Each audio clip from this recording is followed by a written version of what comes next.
Lieutenant, à mon humble avis, si votre truc va en justice, c'est pas un avocat qu'il leur faut, c'est un prêtre. Non, il leur faut un avocat. L'avocat principal, lui, c'est Sam Wenberg. Je ne suis responsable de rien en aucune façon. Entrez, je vous en prie. Asseyez-vous.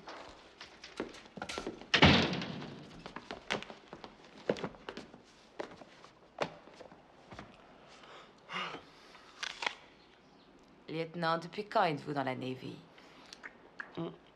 Ça fait 9 mois environ. Et depuis quand avez-vous fini votre droit? Un peu plus d'1 an. Je vois. J'ai fait quelque chose de mal? Non, mais quand j'ai demandé à la division qu'elle désigne un avocat dans cette affaire, j'espérais qu'on me prendrait au sérieux. Non, je ne suis pas froissé au cas où ça vous effleurerait. Mon lieutenant, le lieutenant Caffey, est généralement considéré comme le meilleur négociateur que nous ayons. Il a négocié des ententes préalables dans 44 affaires en 9 mois. Une de plus et je gagne un grille-pain en inox. Vous avez déjà mis les pieds dans un tribunal? Une fois, oui, pour ma suspension de permis. Denis, Lieutenant, à mon humble avis, si votre truc va en justice, c'est pas un avocat qu'il leur faut, c'est un prêtre. Non, il leur faut un avocat. Les contacts ont été pris avec la famille de Dawson. Downey, lui, n'a qu'une proche parente encore vivante, une tante, du côté de sa mère. On ne l'a pas encore contactée. Souhaitez-vous que je me charge de ça? Bon, j'ai le cœur vous en dit. À Cuba, vous devrez avoir un entretien avec le commandant de la base, le colonel Nathan Jessup. Je pense que vous avez déjà entendu parler de lui. Évidemment. la presse en a beaucoup parlé ces temps-ci. Il va probablement être nommé chef d'opération au Conseil de sécurité nationale. Oh, pire. Voici les lettres que Santiago a écrites pendant ses 8 mois à Gitmo. Ça, c'est Guantanamo Bay. Ça, je le savais. Il a écrit au commandant en chef du QG Atlantique, au commandant des Marines et même à son sénateur. Il voulait être muté dans une autre base, seulement personne ne l'écoutait. Et vous m'écoutez? Oui. En fin de compte, il a écrit au service de l'inspection navale pour leur offrir des informations sur le caporal Dawson et son tir illégal en échange d'une réaffectation.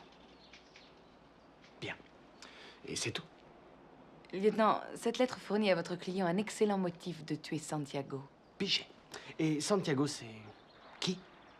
La victime. Tu notes ça?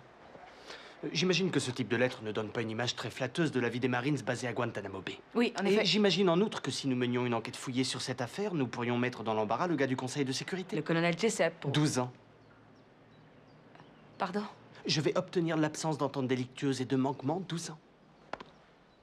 Vous n'avez vu aucun témoin ni consulté le moindre document.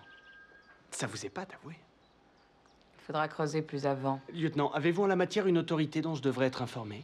Mon travail, c'est de faire en sorte que vous fassiez le vôtre. Eh bien, je suis spécialiste des affaires pénales navales. Aussi, mon autorité, vous allez vous la prendre en pleine figure.